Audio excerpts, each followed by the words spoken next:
ایک ऐसी कौम जिसके पास इतनी ताकत थी कि वो पहाड़ों को काट कर उन्हें महल बनाती थी। एक ऐसी कौम जिसके लोग इतने लंबे और ताकतवर थे कि आज के ज़माने में उनकी मिसाल नहीं मिलती। लेकिन फिर अचानक सब कुछ खत्म हो गया। सिर्फ 8 दिन और 7 रातें और धरती पर से एक पूरी कौम मिट गई। क्या हुआ था इस कौम के साथ? क्यों अल्लाह ने उन्हें इतनी शदीद सज़ा दी कि कुरान में हमेशा के लिए उनका जिक्र इबरत बन गया? आज की कहानी है कौम आद की तबाही की। हज़रत नूह अलैहिस्सलाम के तूफ़ान के बाद जब ज़मीन फिर से आबाद हुई तो अल्लाह ताला ने मुख्तलिफ अक़वाम पैदा की। इन अक़वाम में से एक अजीम कौम थी कौम आद। ये लोग अहकाफ के इलाके में रहते थे, जो आज के यमन और उम्मान के दरमियान एक रेगिस्तानी इलाका था। कुरान करीम सूरह अल-अहकाफ में इस कौम का तफसील से जिक्र फरमाता है। कौम आद के लोग जिस्मानी तौर पर बहुत ताकतवर और लंबे कद के थे। तफसीर इब्ने कसीर में लिखा है कि इनमें से हर शख्स तकरीबन 12 से 15 फुट लंबा होता था। इनकी ताकत इतनी थी कि वो आसानी से बड़े बड़े पत्थरों को उठाते और पहाड़ों को काटकर इनमें ऐसे महल बनाते जो आज की दुनिया में भी नादिर हैं। लेकिन इनकी असल मुसीबत ये थी कि अल्लाह ने इन्हें इतनी दौलत, ताकत और खुशहाली दी थी कि वो गुरूर और तकब्बुर में मुब्तला हो गए। कौम आद अपनी ताकत पर इतने मगरूर थे कि उन्होंने अल्लाह को भुला दिया। वो बड़े बड़े बुतखाने बनाते, अजीब अजीब तरह के बड़े बड़े बुत तराश कर उनकी पूजा करते। उन्होंने सोचा कि हमारी ताकत हमारी मेहनत का नतीजा है, अल्लाह की रहमत का नहीं। सूरत-उश-शुअरा आयत 128-129 में अल्लाह फरमाता है, क्या तुम हर बुलंदी पर एक निशान बना रहे हो ताकि खेल खेल में रहो, और क्या तुम अजीम इमारतें इस उम्मीद पर बनाते हो कि हमेशा रहोगे? ये लोग अपनी इमारतें ऐसे बनाते जैसे वो हमेशा रहेंगे, मौत को भूल गए, आखिरत को झुटला दिया, जुल्म और ज्यादती उनके रगों में दौड़ रही थी। जब ये कौम हद से पार कर गई तो अल्लाह ने इन्हीं में से एक बंदे को चुनकर उन्हें हक की तरफ बुलाया। उनका नाम था हज़रत हूद अलैहिस्सलाम। हज़रत हूद अलैहिस्सलाम कोई बाहर से आए हुए अजनबी नहीं थे। वो खुद कौम आद के एक शराफतमंद ख़ानदान से थे।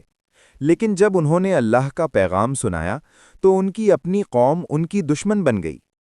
हज़रत हूद अलैहिस्सलाम ने साफ अल्फाज में कहा, ए मेरी कौम, सिर्फ अल्लाह की इबादत करो, उसके सिवा तुम्हारा कोई इलाह नहीं। क्या तुम डरते नहीं?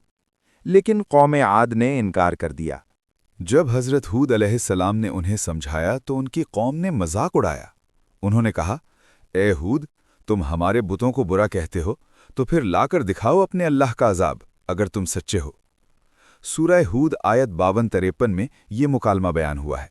कौम आद ने सिर्फ इनकार ही नहीं किया, बल्कि हज़रत हूद अलैहिस्सलाम को पागल और झूठा तक कहा। वो कहते, हम तुम्हारी बात क्यों माने? तुम भी एक इंसान हो हमारे जैसे, तुम्हारे पास कोई मोजिज़ा नहीं है। हज़रत हूद अलैहिस्सलाम ने सब्र से उन्हें समझाया। सालों तक उन्होंने अपनी कौम को अल्लाह की याद दिलाई, मगर ये लोग अपनी ज़िद पर कायम रहे। हज़रत हूद अलैहिस्सलाम ने अपनी कौम से कहा, अगर तुम अल्लाह की तरफ रुजू करो, तौबा करो, तो अल्लाह तुम पर बारिश बरसाएगा, तुम्हारी खेती फलदार होगी, तुम्हारे बच्चे ताकतवर होंगे। मगर अगर इनकार करोगे तो अजाब तुम्हारे करीब है। लेकिन कौम आद ने इस्तेहज़ा किया। उन्होंने हज़रत हूद अलैहिस्सलाम और उनके साथियों को कमज़ोर और बेवकूफ़ समझा। फिर एक रोज़ आसमान का रंग बदलने लगा। पहले बारिश आई, कौम आद खुश हुई। उन्होंने कहा, ये तो मेघ है जो हमें सैराब करने वाला है।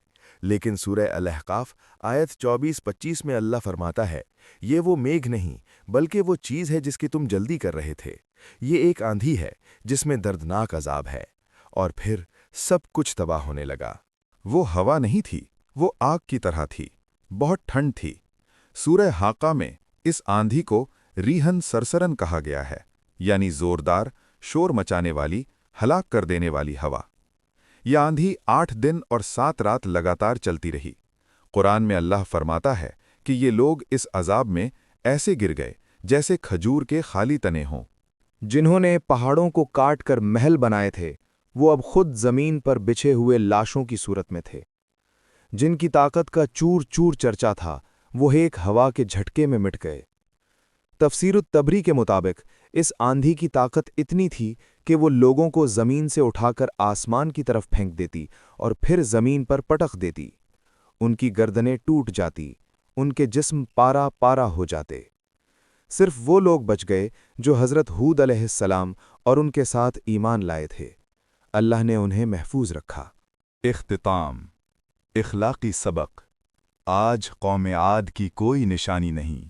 ان کے محل مٹ گئے، ان کی دولت ختم ہو گئی، ان کی طاقت راکھ بن گئی۔ لیکن اللہ نے ان کی کہانی کو قرآن میں ہمیشہ کے لیے قید کر دیا۔ کیوں؟ تاکہ ہم سمجھیں کہ چاہے کتنی بھی طاقت ہو، کتنی بھی دولت ہو، اگر تکبر اور شرک ہو تو سب مٹی میں مل جاتا ہے۔ سورہ الشعراء میں اللہ نے فرما دیا، یقیناً اس میں نشانی ہے، مگر ان میں سے اکثر لوگ ایمان نہیں لاتے۔ آج بھی دنیا میں لوگ اپنی دولت، اپنی طاقت، اپنے منصب پر غرور کرتے ہیں، موت کو بھول جاتے ہیں، اللہ کو بھول جاتے ہیں۔